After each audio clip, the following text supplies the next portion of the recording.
Alors, Rabotai, on est à la 5e partie de Hishtadlut et Bitachon, plutôt le contraire, Bitachon et Hishtadlut.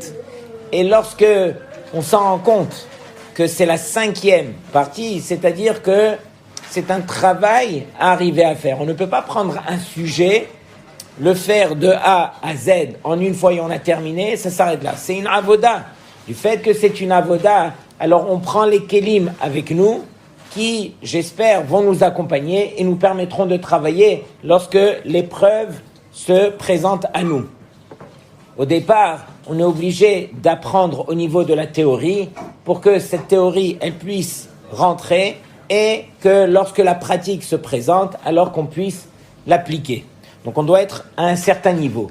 Il y a beaucoup de choses qu'on a traitées déjà, mais il y a une chose qu'on a mis de côté et que j'espère faire ressortir ce soir en tout cas, qui est, d'après vous, si je pose la question à tout le monde ici, quelle est la meilleure hishtadlut qu'on doit apprendre à faire lorsque j'ai un bitachon? Bitachon veut dire que j'ai la confiance en Hachem, que Hachem va me permettre de réaliser telle et telle chose que j'ai en tête.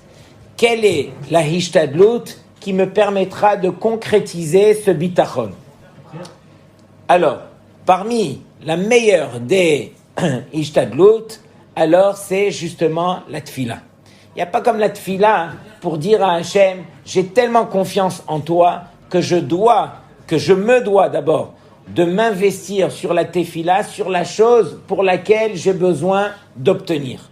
Vous allez retenir cette phrase que je viens de dire puisqu'on va la revoir dans le texte, mais vous allez comprendre un petit peu de quoi est-ce qu'il s'agit. Vous savez que depuis les parachiotes de Teruma, donc il y a Teruma Tetzavé, ensuite il y a Kitissa, Vayakhel, Pekoudé. Dans ces 5 parachiotes, il y a un moussag, il y a une notion qui s'appelle Chachme Lev, les Chacham, les sages du cœur. Qu'est-ce que ça veut dire les sages du cœur? Normalement, la sagesse, elle ne doit pas se trouver dans le cœur. La sagesse se trouve au niveau du moach, au niveau du cerveau, au niveau de la tête. L'intelligence. Et dans le cœur, c'est là le siège des sensations, de la sensibilité, de l'amour, de toutes les choses qu'on ressent. Pourquoi est-ce qu'on dit que non? Que la Torah, elle vient nous pointer du doigt, Chachme Lev. La sagesse se trouve dans le cœur.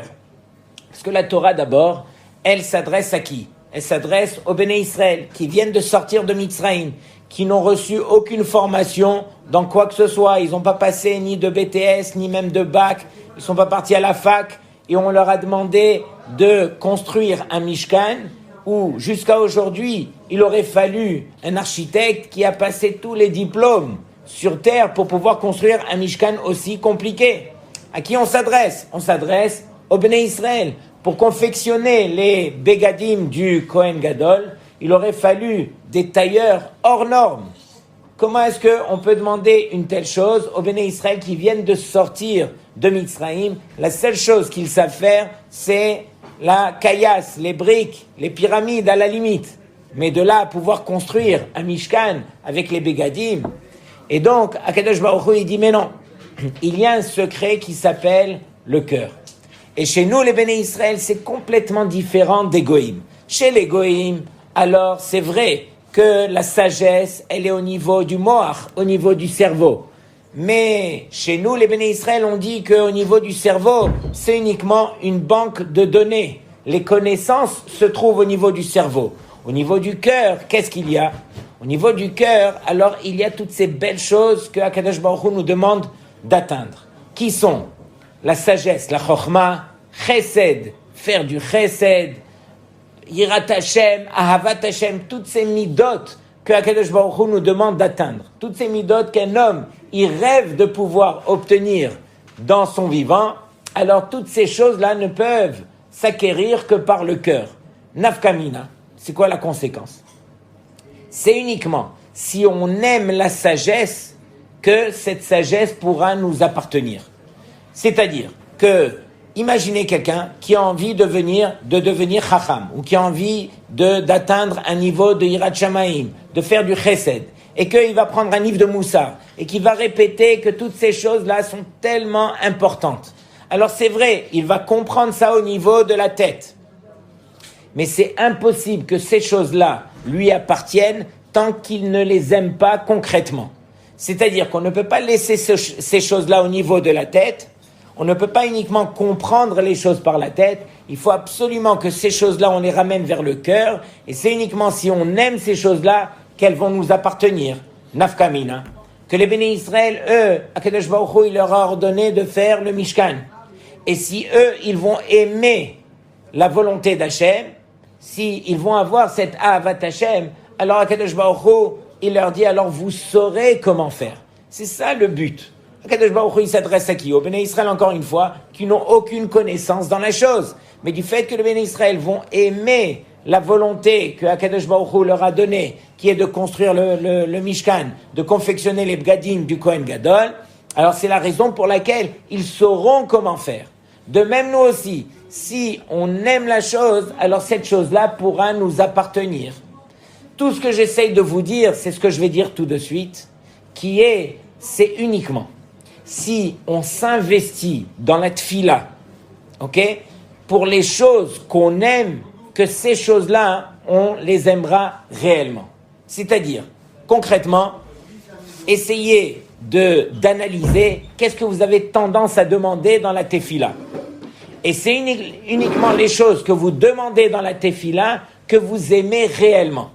Donc si, dans votre tefila, il manque les mots comme Chochma, Ahavat Hashem, Yirat Hashem, Chesed, si toutes ces choses-là, vous ne priez pas concrètement pour ces choses-là, ça veut dire que vous ne les aimez pas.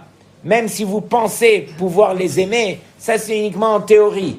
En pratique, c'est uniquement ce que vous avez tendance à demander dans la tefila que vous aimez concrètement. Et donc, c'est la raison pour laquelle, si vous voulez que ces choses-là vous appartiennent, il faut absolument prier. Il faut vous investir au travers de la tefila. Et comme on a dit au départ, on le verra après, un des plus grands rishonim, le Rabbeinu Yonah. Rabbeinu Yonah, il dit dans les mots, je vais vous le lire. Il dit, Rabbeinu Yonah, Shmirat habitachon hu mitzvat aseh min Torah. Le fait de garder le bitachon, ça veut dire d'avoir confiance en Hachem, ça c'est une mitzvah positive de la Torah. Et plus loin, on voit que une des ishtadlut, un des efforts que l'homme doit faire pour justement que ce bitachon lui appartienne, alors c'est à travers la tefila. Alors je vais vous citer quelques ma'amarim sur la tefila, et ensuite, Be'ezrat Hashem, on va rentrer dans le cœur du sujet, si Dieu veut. Dans le corps du sujet, on dit. Alors, j'ai vu un petit ma'amar que j'aimerais vous lire au moins une partie. Vous savez, tous les jours, à la fin de la tefila, on cite les psukim qui nous viennent du Teilim. On dit, Kaveh el Hashem, Hazak ve'ames libecha, ve'kaveh el Hashem. Vous connaissez ce verset ou pas? Que veut dire Kaveh el Hashem? Espère en Hachem. Tant que tu espères, tant que tu mets ta confiance en Hachem, Akadosh Baruch Hu, il mettra sa confiance en toi. Quelque part, c'est toi le baromètre. Si toi, tu as confiance, de la même façon que toi, tu marches avec Hachem, de la même façon, Hachem, il marche avec toi. Il y a une belle image qui est le Teilim, encore une fois, qui nous dit Hachem tzilecha aliyad yeminecha. Hachem, c'est ton ombre sur ton côté droit. De la même façon que l'ombre, il suit l'homme partout où il va, de même, Hachem aussi, il suit l'homme. Mais il suit l'homme de la façon dont l'homme suit Hachem. C'est ça l'ombre. L'ombre, il fait uniquement ce que l'homme est en train de faire. L'ombre ne va pas faire ce que lui, il a envie de faire. L'ombre, il ne fait que ce que l'homme est en train de faire. De même, Akadosh Baruch Hu aussi. Il va se comporter envers nous de la même façon que nous, on est en train de se comporter envers lui. Est-ce que vous entendez ce qu'on est en train de dire ou pas? Donc ça, ce sont de belles paroles qu'il faut savoir méditer, répéter et faire vivre à l'intérieur de nous. Ok? Lorsque tous les jours, on est confronté à cette mitzvah qui s'appelle Koach HaBechira, le fait de choisir, alors quand je suis en train de choisir, alors je dois me rappeler à l'ordre. Est-ce que je choisis et je fais ces choix uniquement moi envers moi-même, mais j'exclus Akadosh Baruch Hu de ces choix, ou bien non, Akadosh Baruch Hu fait partie de mes choix. Et comment est-ce que je montre que Hachem fait partie de mes choix? entre autres à travers la tefila. Alors écoutez bien ce beau Mahamar. Si un homme voit que ses prières ne sont pas exaucées, ça arrive, non? Des fois on prie et on voit qu'on n'a pas reçu en fonction de la tefila qu'on a fait. Alors, affirme Rabbi Hama Bar Chanina dans le Midrash, il recommencera à prier comme il est dit, Kavel Hashem, Hazak ve'ametz libecha ve'kavel Hashem. Espère en Hashem et continue d'espérer tout le temps que ton cœur soit ferme, espère en Hashem jusqu'à ce que tu vas obtenir. Comme il dit Rabbi Nachman de Breslev, celui qui a prié et qui n'a pas obtenu ce qu'il a demandé, de deux choses l'une. Soit il n'a pas prié, soit il n'a pas prié assez. Mais ça n'existe pas. Quelqu'un qui prie et qui ne reçoit pas. Et donc je me rappelle d'un chidouche que j'aimerais partager avec vous. Un des plus grands rois qu'on a eu chez les Béné Israël s'appelait Chizkiyahu HaMelech. Chizkiyahu HaMelech, la Gemara nous dit qu'il était tellement sage, tellement grand en Torah, qu'il a fait en sorte que toute sa génération étudie la Torah. Mais n'étudie pas la Torah à un petit niveau. On pouvait chercher même les enfants partout en Israël, les prendre au hasard, et les enfants connaissaient les halachot les plus compliqués de la Torah, Touma et Tahara, même les enfants maîtrisaient tellement qu'il y avait de la Torah dans sa génération. Il avait planté une épée au Beth Amidrash et avait dit que tout celui qui sort du Beth Amidrash sans étudier, alors il sera percé par cette épée. Imaginez la grandeur de ce roi, mais bien sûr, la grandeur des Béné Israël, qui ont pu suivre un roi pareil et qui ont joué au jeu et qui sont tous devenus des Talmidei Chachamim. Donc imaginez une génération de Talmidei Chachamim qui vivaient à cette époque. Et voici que Chizkiyahu HaMelech, il détenait quelque chose que personne n'avait. Il détenait un livre des remèdes de toutes les maladies qu'il y avait sur terre. Chaque maladie, avec son remède, tout était inscrit dans ce livre. Et Chizkiyahu HaMelech, qu'est-ce qu'il a fait? Il a pris ce livre et il est parti le brûler. Et il a dit, pourquoi je le brûle? Parce que chas v'shalom pour moi, que les Béné Israël de ma génération et des générations à venir, alors ils vont avoir confiance en qui? Envers le livre et non pas envers Hachem. À chaque fois qu'il y aura une maladie, on va se tourner vers le livre, on va demander, on va le consulter, et on aura confiance quelque part, le bitachon, on va le mettre dans ce livre. Je brûle le livre, et je permets au Béné Israël de ne dépendre que de Akadosh Baruch Hu. Est-ce qu'il a bien fait? En tout cas, c'est ce qu'il a fait. Le Tosfot là-bas dans la Gemara pose une question. Il dit, mais on a un klal dans la Torah, en safek motsemi devadai. Lorsque il y a un safek, c'est-à-dire un doute, et il y a une situation dans laquelle je suis sûr, un vadaï. La Torah, elle va nous dire, tu vas toujours vers la chose pour laquelle c'est vadaï, c'est sûr, et tu mets le safek de côté. Or ici, voici que ce roi, il a trébuché dans cela. Pourquoi? Parce qu'en brûlant le livre où il y avait tous les remèdes des maladies, il a enlevé le vadaï. Pendant qu'il a demandé au Béné Israël de prier, d'avoir confiance en Hachem.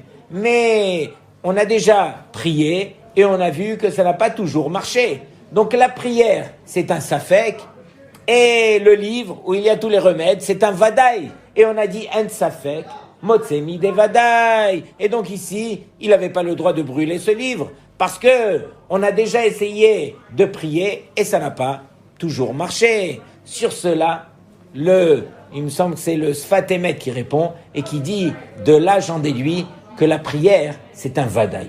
La prière, c'est sûr. Si Chizkiyahu HaMelech s'est permis de brûler ce livre, c'est que vadaï, il a demandé au Béné Israël de prier et que la prière, c'est un vadaï, c'est du sûr à 100%. C'est impossible de prier et de ne pas recevoir ce qu'on a demandé au travers de la tefila. Est-ce que vous entendez ce qu'on est en train de dire? Donc la tefila, c'est un vadaï. Et quelqu'un qui n'a pas reçu ce qu'il a demandé, soit il n'a pas prié, soit il n'a pas prié assez. Et rappelez-vous aussi, une condition dans la tefila, parmi tant d'autres, c'est que de la même façon qu'on dit que le corps sans la neshama, un corps sans une neshama, c'est un corps qui est mort. De même, une tefila sans kavana, alors ça ressemble exactement à cela. C'est-à-dire que la première condition à la tefila, c'est la kavana. On ne peut pas appeler quelque chose qui va sortir de notre bouche, qu'on maquille, qu'on appelle ça tefila, si elle n'est pas accompagnée d'une kavana sérieuse, d'une kavana qui est profonde. On parle ici devant Akadosh Baruch Hu. On ne dépend que de Hachem. Est-ce qu'on se tient d'abord devant Hachem? Est-ce qu'on sait que Béhémet, ce qu'on doit demander, s'il n'y a que lui qui pourra nous l'accorder? Donc quelque part, voilà, c'est ça ce qu'on doit apprendre à faire. On doit emmener cette tefila grâce à la kavana. Alors je reviens à ce qui est marqué ici.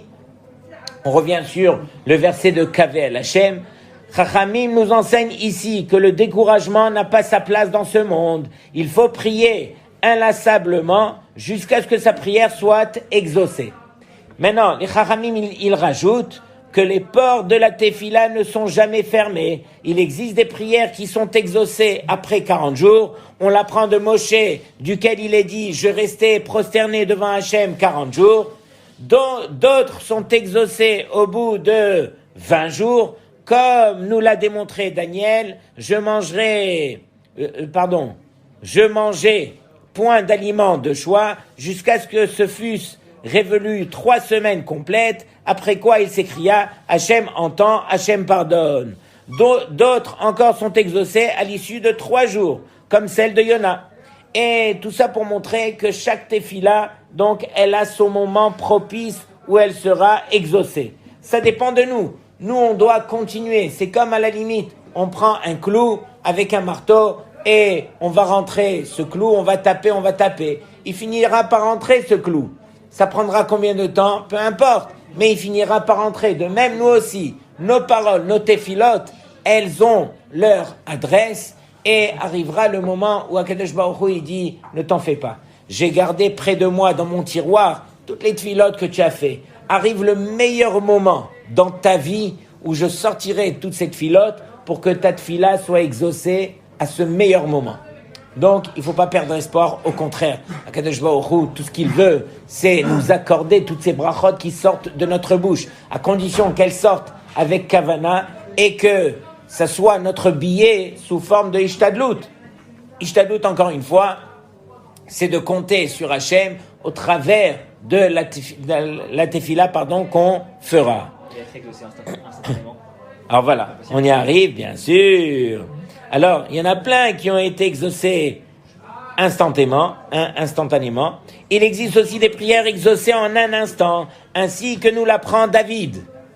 Toutefois, ma prière s'élève vers toi, Hachem. Au moment propice, il existe aussi des prières qui, avant même d'être formulées, sont déjà exaucées. C'est-à-dire que Hachem, il voit dans le cœur des hommes, et à la limite, on pourrait se demander, mais ça sert à rien de prier, puisque Hachem, il sait exactement ce que j'ai besoin. Il sait encore mieux que moi ce que j'ai besoin. Et donc, si il sait, donc je n'ai pas besoin de le formuler de ma bouche, il voit dans mon cœur et il exauce. Il y en a qui ont ce mérite. Il dit comme ça, avant qu'il m'appelle, moi je répondrai. Donc ça, c'est ceux qui ont ce mérite, de pouvoir, avant même de demander, qu'Akadosh Baruch Hu leur exauce. Mais la vérité, il n'y a pas de plus grande bracha que ce qu'on reçoit, qu'on l'a reçu par le biais de la tefila. Non pas par un cadeau comme ça que Hachem nous a fait. Il y a beaucoup de choses qu'on reçoit par jour et on dit « Ah, de folie, c'est tombé exactement comme je voulais ». Alors bien sûr, on remercie Hachem, mais on remercie Hachem de façon gratuite. C'est quelque chose qu'on a reçu gratuit, encore une fois, qu'on met dans notre tiroir, un de plus, et on continue. Alors c'est quand le prochain. Okay, nous, tout ce qu'on sait faire, c'est amasser les choses. On n'arrive même pas à réaliser un petit peu ce qu'on a reçu, apprendre à digérer, apprendre à remercier, apprendre à être reconnaissant. Donc toutes ces choses-là, si on ne les reconnaît pas, alors arrivera un jour où on devra se marier et le pratiquer avec notre femme. Si on n'a toujours pas compris, avec nos enfants, et ainsi de suite. C'est comme ça. Akadosh Baruch Hu, il a toute une vie pour nous éduquer. Je t'écoute, David. Est-ce que Hachem peut nous reprendre une tefila? C'est pas qu'il peut nous reprendre une tefila. Chas v'shalom. Ce qui est sorti de ton cœur, Akadosh Baruch Hu, il le garde près de lui. Il n'est pas obligé de l'exaucer. Chacun par rapport à ses mérites, par rapport à ce qu'il doit traverser.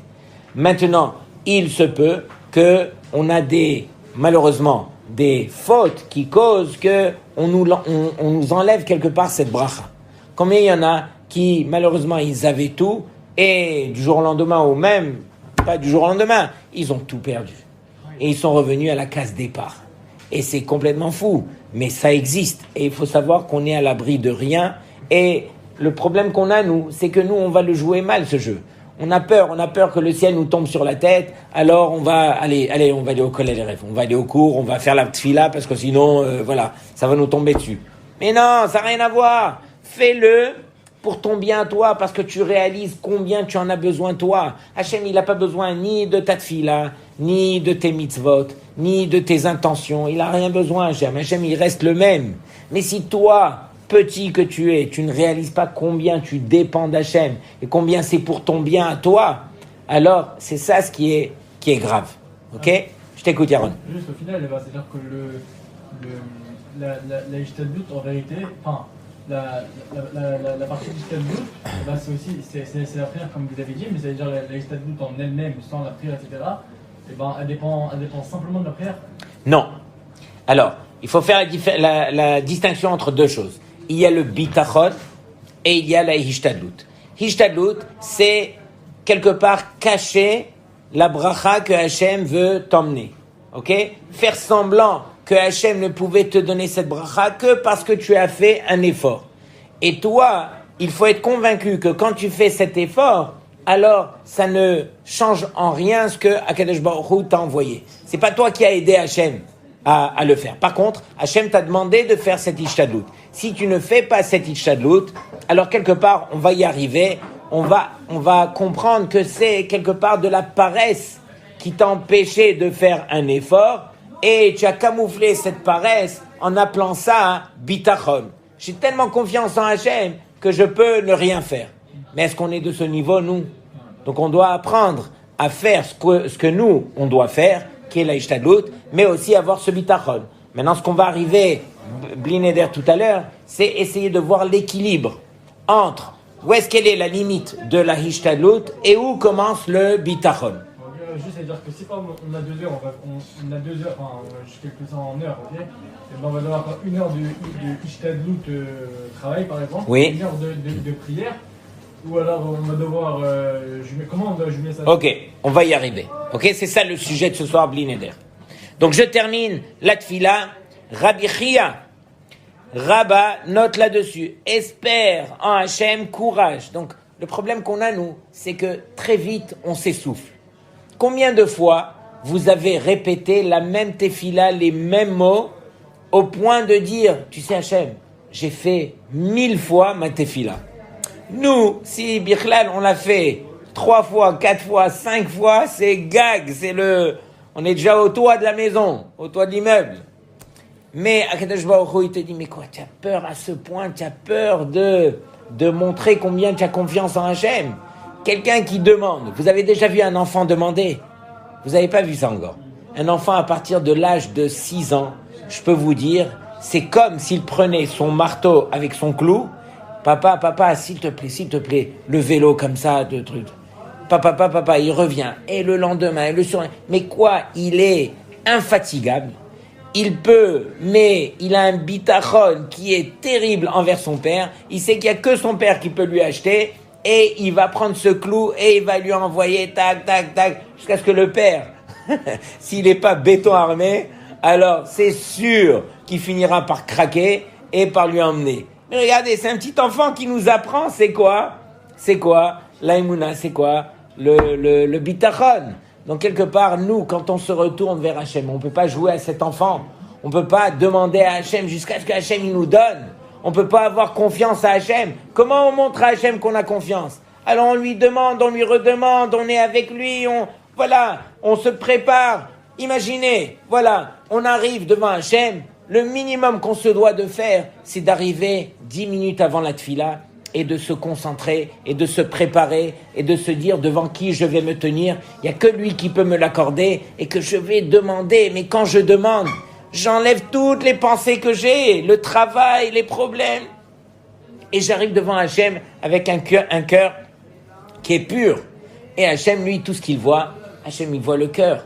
Et si BMA, tu es sincère, alors Hachem, il t'accorde en fonction de toi. Le problème, c'est pas Hachem. Le problème, c'est nous. Si nous, on est sincère, Hachem, il nous donne comme de la façon dont on se représente à lui. Hachem, tzilecha alia diminecha. Hachem, c'est ton ombre. Il se comporte avec toi comme toi, tu es avec lui. C'est lui ton ombre. Il te ressemble à toi. Il va te montrer après 120 ans comment tu étais. Donc arrête de jouer à ton jeu. Essaye de te redresser et essaye de marcher avec Hachem, la main dans la main. Il n'y a que Hachem qui pourra m'aider. Et qu'on arrête d'avoir bitachon en quoi que ce soit. Ni mon diplôme, ni mes parents, ni mes trucs. Bien sûr, on a confiance envers ses parents et tout ça. Ce sont des gens qui nous aiment, sur qui on peut compter. Mais encore une fois, le seul à qui on doit apprendre à avoir confiance dans notre vie, il n'y a que Hachem. Il n'y a que Hachem qui pourra nous aider. Ok? C'est uniquement de la sorte que Hachem, il nous demande d'avancer. Ensuite, Chachamim, merci beaucoup Meir. Chachamim nous ont enseigné par là que celui qui a réitéré sa prière, réitérer c'est quoi?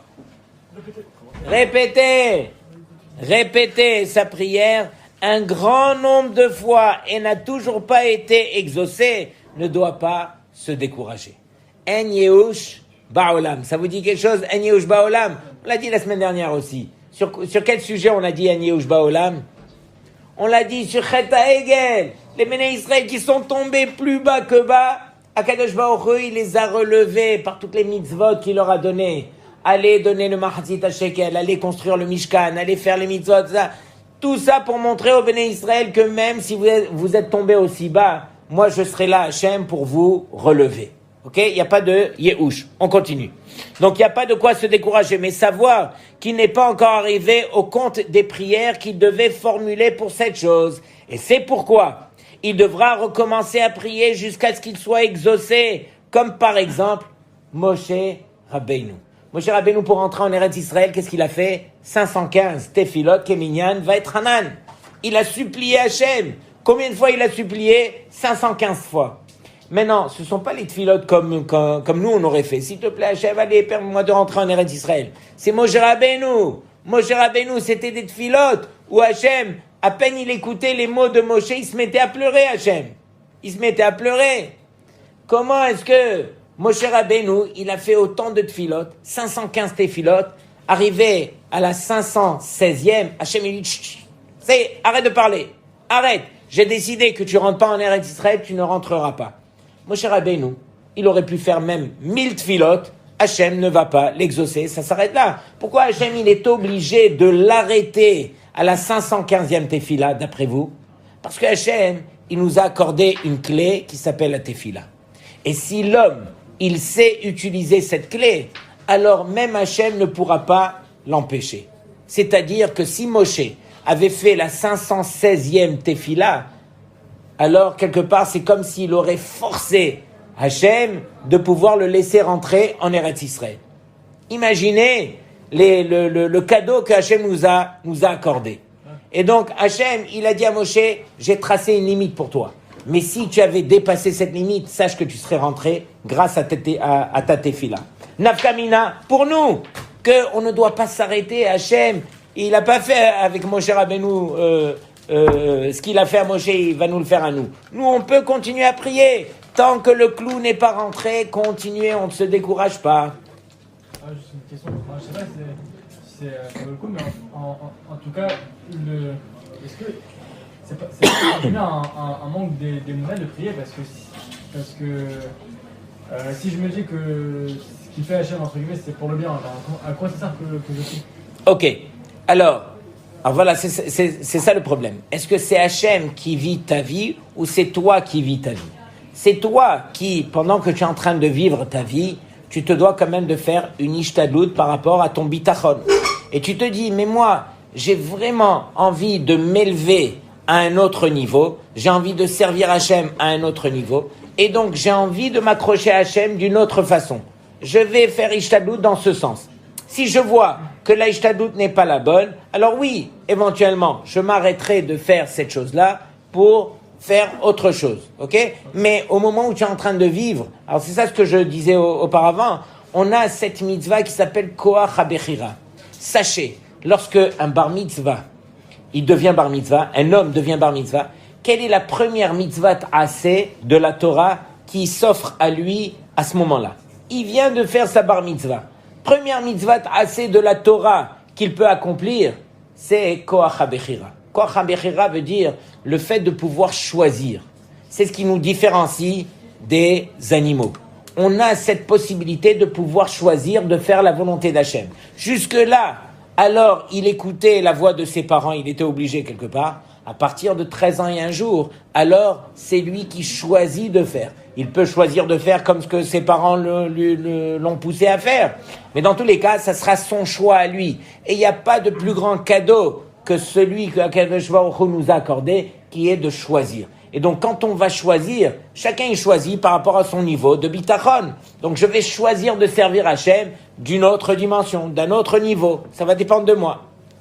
Oui, mais finalement, enfin, ça rejoint un peu la question qu'il t'a posée, c'est que des fois, on est un peu dans le faux dans ce qu'on demande à Hachem. Complètement. Par exemple, je demande une voiture parce que voilà, on m'a dit oui, j'ai envie d'aller plus vite à la synagogue, gagner du temps, etc. Au final, oui. Je me trompe parce que finalement, c'est juste pour avoir le. Oui. Il faut savoir que y a beaucoup de choses que l'homme fait, mais l'homme lui-même, il est complètement faux. Ok? Mais il n'y a rien de mal. On vit notre vie, on n'est pas des tzadikim, on veut tendre vers mieux, mais avant de tendre vers mieux, on peut faire énormément de fautes, énormément d'erreurs. Et donc, c'est la raison pour laquelle, alors on ne doit pas se décourager pour autant. Il faut réaliser que oui, on a ces problèmes, on n'arrive pas à voir la vérité. Pourquoi? Parce qu'on a beaucoup de néguiotes. Néguiotes, ce sont des intérêts personnels qui ne nous permettent pas de voir la vérité. Et donc, c'est la raison pour laquelle on se doit de, doucement, de s'affiner. Et une fois qu'on va s'affiner avec les années, avec le temps, avec les efforts, alors Akadosh Baruch Hu, lui, il est là pour nous montrer le Hémet. Et la vérité, le Hémet, chacun le détient à l'intérieur de lui. Mais on a juste besoin de faire la chose que le Yetzer Hara nous empêche de faire toute notre vie, qui est de s'asseoir et réfléchir. Hitbonenut. Hitbonenut, c'est peut-être la réponse à tous nos problèmes. Prenez le temps tous les jours, 10 minutes. Vous n'allez pas trouver ces 10 minutes, parce que le Yetzer Hara, s'il se bat, c'est uniquement sur cela. En tout cas, beaucoup contre cela, qui est de vous asseoir 10 minutes et réfléchissez par rapport à vous, par rapport à votre personne, votre émouna, votre hishtadlut, où vous êtes rendu dans votre vie. Est-ce que vous vous mentez à vous-même? Est-ce que Behemet, regardez bien, je vous parlais tout à l'heure de Koach HaBechira. Très souvent, je prends mes enfants à table le Shabbat et je leur dis, mais écoutez, aujourd'hui vous êtes grands. Maintenant, je peux vous parler comme des grands. Est-ce que Behemet, vous utilisez Koach HaBechira comme Akadosh Baruch Hu vous l'a accordé? Vous êtes convaincu de votre bêtise, entre guillemets, qui est que, oui papa, je choisis. C'est moi qui ai choisi de faire ça. C'est moi qui ai truc. C'est moi, je m'habille comme ça. J'étudie parce que je veux ça. Mais quand tu réfléchis et je les pousse à la réflexion, alors je leur montre qu'ils n'ont rien choisi. Ils ne font que subir ce que la société a décidé pour eux. Ils font comme les moutons qui suivent tout le monde. On voit les religieux se balancer, on se balance comme eux. On voit, c'est bien le dafayomi, le truc, on court, on va faire le truc. Je dis pas il faut s'arrêter, mais je dis juste que il faut s'arrêter de temps en temps pour réfléchir, est-ce que Behemet, ça vient de moi ou j'ai été influencé? Et peut-être que des fois c'est bien d'être influencé, il y a des bonnes influences dans la vie, mais est-ce que cette influence, c'est ça ce que j'avais besoin, ou bien j'avais besoin de choisir autre chose, ou je pouvais le faire autrement, ou est-ce que c'était ça ce qu'il fallait faire? Toutes ces choses-là, c'est pour vous apprendre à réfléchir que Koach HaBechira, qu'on dit comme ça sur un pied, ces deux mots, il faut savoir que c'est notre vie. Est-ce que Behemet, on choisit de servir Hachem? Est-ce qu'on sert Hachem Bichlal? Est-ce qu'on fait les mitzvot? Est-ce qu'on fait bien les mitzvot? Est-ce qu'on se ment pas à soi-même? Donc, j'ai pas envie d'approfondir la réflexion avec vous maintenant parce que on va tous sortir d'ici en train de pleurer, moi le premier. Mais le but, c'est de devenir un vrai, un Yehudi Amiti. Est-ce que je marche avec Hachem, main dans la main, ou bien je me mens à moi-même? et je ressemble à un religieux, je suis même déguisé en religieux, avec la barbe et tout. Ok? Donc ça fait peut-être mal des fois, et ça vaut la peine, des fois, de réaliser qu'on n'est pas sur le bon chemin et qu'on a encore du travail à faire. Mais une fois qu'on a réalisé qu'on a du travail à faire, alors on est là pour travailler. En malasot. Mais quelqu'un qui s'imagine que oui, que tout va bien, que on peut continuer, alors il n'a rien compris. Donc encore une fois, la réponse à tout, hitbonenut. Hitbonenut est le fait de s'asseoir et réfléchir. Mais réfléchir de manière amitite. Ok? 10 minutes tous les jours. On se revoit la semaine prochaine. On verra s'il y en a un parmi vous. Là, vous êtes 20 ce soir. On verra s'il y en a un parmi vous qui a fait les 10 minutes, ne serait-ce qu'une fois dans la semaine. Vous allez voir. Ok? Quand vous voulez. Quand vous voulez. Quand vous voulez. Ok? Mais quelqu'un, Michael, qui s'habitue à faire cela, sache que ça va devenir un réflexe. C'est impossible que ta personne, elle reste à l'intérieur d'elle-même et qu'elle ne se remet pas en question très souvent. C'est impossible. Un homme, il est là pour pouvoir avancer. Il a envie de voir si Béhémet, il avance. Ou bien s'il est en train de jouer un jeu. Ou s'il joue un double jeu. Il y en a plein parmi nous qui avons plusieurs vies. On est bien avec Hachem dans ce domaine. Dans ce domaine, non, pas tellement. Dans un autre domaine, on n'est pas du tout avec Hachem. Donc il faut... Voilà. C'est comme à la limite. À Pessah, on dit il y a 4 enfants différents. Il y a le Chacham, Racha, Tam, She'eno Yodea Lish'ol. Alors, il n'y a personne qui, à table, a envie de choisir le Racha. Pourquoi? Parce qu'on ne peut pas s'identifier à lui. Rabotai, il ne faut pas se mentir. À l'intérieur de nous, il y a ces 4 enfants. On est peut-être Racham sur un sujet, mais on est sûrement Racha sur un autre. On est Tam sur un 3e, et on est She'eno Yodea Lish'ol sur un 4e. Donc, il ne faut pas se mentir. Il faut réaliser qui on est et se travailler pour que, éventuellement, oui, qu'on puisse enlever le rachat de nous, qu'on puisse améliorer le tam, qu'on puisse répondre au She'eno Yodea Lish'ol, et chenal. C'est bon ou pas? Je termine. Mechila, j'ai fait une grande parenthèse ce soir. On devait parler d'autre chose des gamrés, mais je pense que ça a servi aussi. Donc on continue. Car il existe un certain quota de tfilot que nous, on ne sait pas. Mais Akadosh Baruch Hu, il dit, tant que tu n'es pas arrivé à ce quota, je ne pourrai pas t'accorder ce que tu demandes. Et si Béhémet, les anges étaient là, alors ils auraient tapé des mains, ils nous auraient encouragés. Allez, vas-y, encore une. Et nous, juste avant celle-là, la dernière, ça y est, on est déjà découragés. On dit à Hachem, combien j'ai prié? Combien j'ai fait? Tu en as fait 3 ou 4. Et tu dis à Hachem, combien j'en ai fait? Et à ce moment-là, tu perds la bracha que Hachem voulait t'accorder. C'est vrai ou pas? J'ai vu un beau machal, le Ben Ishraï. Écoutez bien ce machal, David. Le Ben Ishraï, il dit, ça ressemble à un juif qui a envie de faire une mitzvah. Yaron, tu écoutes ou pas? Il a envie de faire une mitzvah. Il réfléchit, il dit, j'ai envie de donner de la tzedaka. Mais j'ai envie de donner de la tzedaka à un très haut niveau. Tzedaka basseter, c'est-à-dire en cachette. J'ai pas envie que le pauvre sache de qui ça vient. Et donc il dit, j'ai une idée, je vais monter sur le toit de ma maison et je vais avoir la bourse d'argent et je vais prier à Hachem que Hachem il fasse passer un pauvre.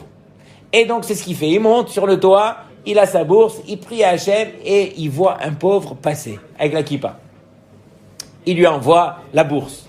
Mais à ce moment-là, le pauvre, il dit, qu'est-ce que je suis malheureux sur terre, je suis pauvre, j'ai rien. Mais il y en a sur terre qui sont encore plus malheureux que moi. Imaginez que si j'étais aveugle. Et à ce moment-là, alors il se met à fermer les yeux, il joue à l'aveugle. Et juste au moment où il passe et que l'autre a envoyé la bourse, il rate la bourse parce qu'il a joué à l'aveugle. Le Ben Ishraï, il dit, c'est qui cette personne? C'est chacun d'entre nous. On est pauvre de mérite. Et on joue à l'aveugle. Au moment où Akadosh Baruch Hu, il veut déverser sa bracha, alors on se met à jouer à l'aveugle. Et on rate la bracha, on rate la bracha que Akadosh Baruch Hu veut nous envoyer.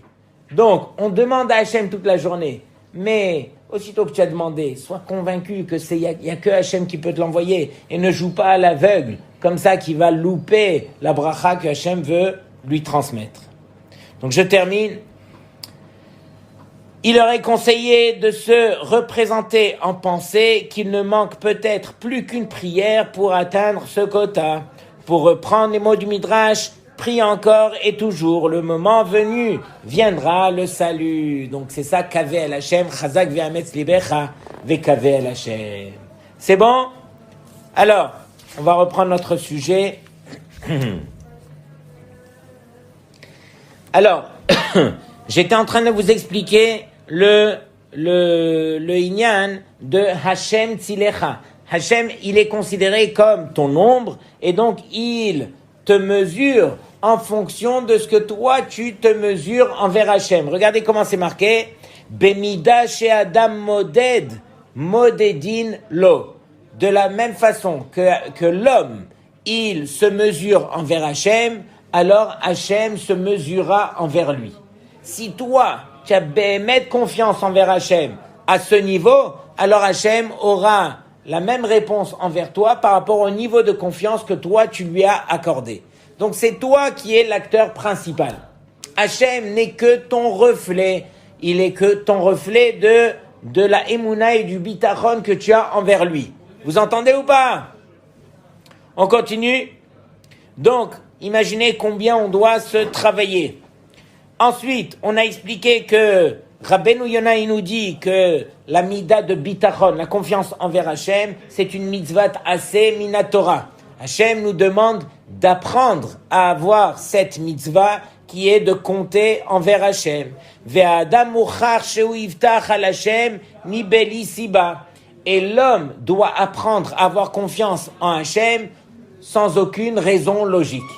Nous, on cherche toujours, on veut s'accrocher à des raisons qui font qu'on a confiance en Hashem. Pendant que le Emet, c'est d'apprendre à avoir confiance en Hashem sans aucune raison. De peur que, chas v'shalom, on puisse tomber dans quelque chose qui va s'appeler qu'on va multiplier la hishtadlut, c'est-à-dire qu'on va multiplier le fait de faire un effort, le fait de faire semblant que Hashem ne peut pas nous donner si on n'a pas fait cet effort, et qu'après on va se perdre dans quelque chose qui s'appelle kochi ve'otzem yadi, c'est-à-dire c'est grâce à ma force que j'ai obtenu telle et telle chose.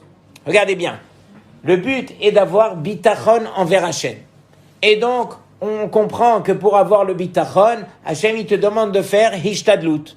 Or, le problème, c'est que tu vas te perdre dans la hishtadlut au point d'oublier Hashem et de te mettre quelque part à la place d'Hashem en te disant c'est grâce à ma hishtadlut, à ma force, à mes efforts que j'ai réussi. Donc ça se joue de manière bien sûr inconsciente, mais il faut réaliser que c'est ça le travail. Le travail, c'est que Hashem t'envoie faire hishtadlut. Mais cette hishtadlut ne va bloquer en rien la bracha que Hashem te demande d'avoir, qui est le bitachon. Même si tu as fait tous les efforts nécessaires, c'est pas ces efforts-là qui t'ont amené la réponse, qui t'ont amené la bracha, qui t'ont accordé ce que tu as demandé. Ce que tu as accordé, ce qu'on t'a accordé, c'est uniquement grâce au bitachon que tu avais envers Hashem. Et cette hishtadlut, c'est uniquement, encore une fois, c'est faire semblant que Hashem n'aurait pas pu te le donner gratuit parce que tu n'es pas au niveau. Comprenez ce qu'on est en train de dire? Donc, on est en train de jouer un jeu. Mais il ne faut pas que ce jeu, il fasse de nous qu'on oublie Hashem. On continue.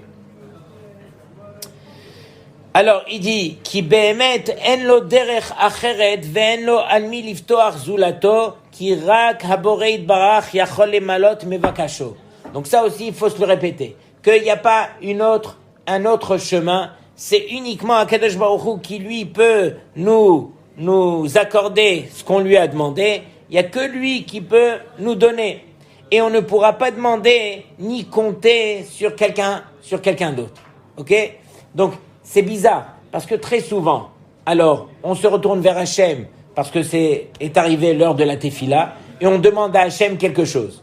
Mais une fois qu'on a demandé à Hashem la chose, on va aller, nous aussi, on va aller compter sur telle et telle personne qui peut nous aider, tel et tel programme, tel et tel truc et tout ça. Donc, en même temps que tu as demandé à Hashem, 5 minutes après, tu es prêt aussi à aller demander à l'un et à l'autre et tout ça. Est-ce que Béhémet, c'est justifié ou ça montre que réellement tu n'as pas confiance en Hachem. Si tu avais confiance en Hachem, le fait de lui avoir demandé dans la tefila, c'était la meilleure ishtadlout pour toi de faire. Pourquoi tu es parti chercher un autre qui pourrait t'aider quelque part encore plus que Hachem parce qu'il est là devant toi et de manière concrète, voilà, tu pourras obtenir la réponse.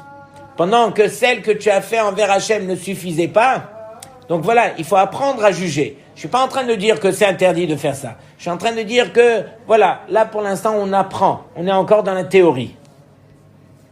Ensuite, ve'achov ala adam lasum kol ishtadluto le'asig midat habitachon. Et tout le pourquoi est-ce qu'on doit faire hishtadlut, c'est pour atteindre un but qui s'appelle le bitachon. Bitachon veut dire la confiance. Donc, tous les efforts qu'on fera, ok, alors ça doit nous mener à avoir un bitachon. Mais si on voit que les efforts ne nous ont pas amenés à avoir plus confiance en Hachem, alors c'était pas des efforts. C'était mettre Hachem de côté et dire à Hachem, ok, j'ai essayé de ta façon, ça n'a pas marché, je vais essayer de la mienne. Et on est tous les mêmes. On met Hachem de côté et on s'efforce de faire ce que nous on pense qui est la meilleure chose à faire. Donc on s'oublie quelque part. On se dit je vais aller travailler, je vais faire des efforts, je vais et en fin de compte, on a mis quelque part Hachem de côté. Pendant que si Hachem était là, alors tu aurais mesuré les efforts. Est-ce que arrivé à 18h, j'arrête de travailler ou bien le patron il arrive 1 heure de sup. 1 heure sup de 18h à 19h. Ah, ça fait mal. 1 heure sup, on se dit, je vais gagner le double. Ça vient d'Hachem, c'est une autre ishtadlout. Mais qui c'est qui a dit que tu dois faire une autre ishtadlout? Hachem, il t'a dit, je te donne jusqu'à 18h la bracha qui te revient. Tu es obligé de rajouter 1 heure qui va t'empêcher d'aller étudier, qui va te faire tourner la tête encore une fois. Ou bien tu dois te dire, non, jusqu'à 18h c'était le contrat, je m'arrête là, le reste c'est pour Hachem, je vais aller étudier et tout ça. Je suis pas en train de dire encore une fois qu'est-ce qu'il faut faire, qu'est-ce qu'il faut pas faire. Je suis juste en train de dire que chaque chose, il faut s'asseoir, réfléchir, voir où est-ce qu'elle est notre koach habechira, qu'est-ce qu'on a choisi réellement de faire, ou bien ce qu'on est en train de subir par la société, par l'envie d'encore plus et encore plus. Ok?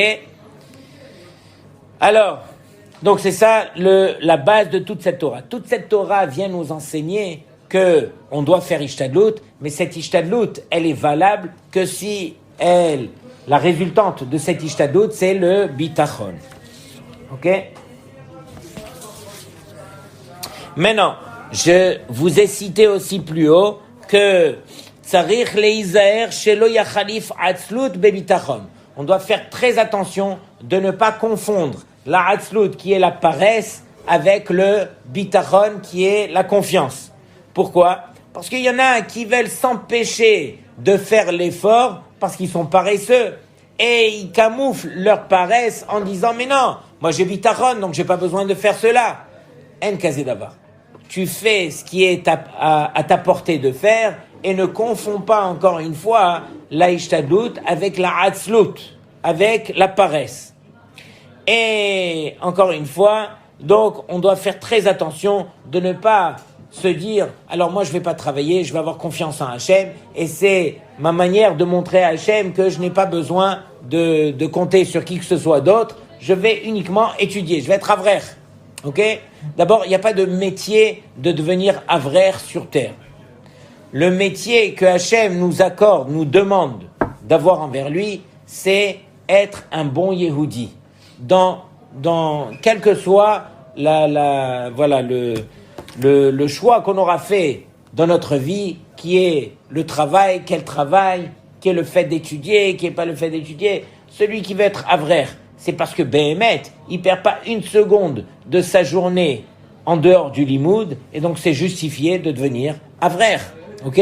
Tellement qu'il a investi dans son limoud, qu'on va lui dire, tu sais quoi, toi, ça vaut la peine que tu viennes t'asseoir et que tu représentes l'élite de ceux qui peuvent s'asseoir et investir toute leur ishtadlut dans le limoud. Mais c'est pas donné à tout le monde. Aujourd'hui, alors bien sûr, on camoufle, on arrange, on permet à beaucoup qui ne sont pas du tout au niveau d'être avrer de jouer à l'avrer. Mais encore une fois, ça s'appelle un jeu. Il ne faut pas se mentir à soi-même. On n'est pas des avreichim.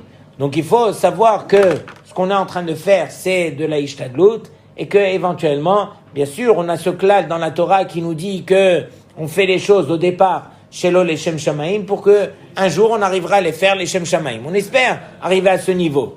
Mais au jour d'aujourd'hui, voilà, il faut apprendre à être amiti. Il faut savoir si c'est la ishtadlut, si c'est la atzlut, si ces choses-là vont m'amener à quelque chose qui va s'appeler au bitachon. Donc voilà, toutes ces belles choses-là. Alors regardez bien, j'arrête juste avec la phrase qui va vous donner l'eau à la bouche. Et c'était le cours de ce soir, mais on n'a pas eu le srout pour l'instant parce qu'on a parlé d'autres choses. La question qu'on devrait se poser, ad hechan leishtadel, jusqu'à quel niveau on doit faire hishtadlut, on doit faire un effort, ou mechan leatri liftoach. Et à partir de quand, alors, on doit apprendre à avoir confiance en Hachem. C'est-à-dire que le but, c'est qu'on puisse prendre une règle et mesurer. Voilà. Moi, ma ishtadlut, elle va jusque-là. Et à partir de là, Hachem, il me demande d'actionner mon bitachon. Ok? Donc ça, c'est ce qu'on va essayer d'apprendre à faire pour la prochaine fois, Bezrat Hashem.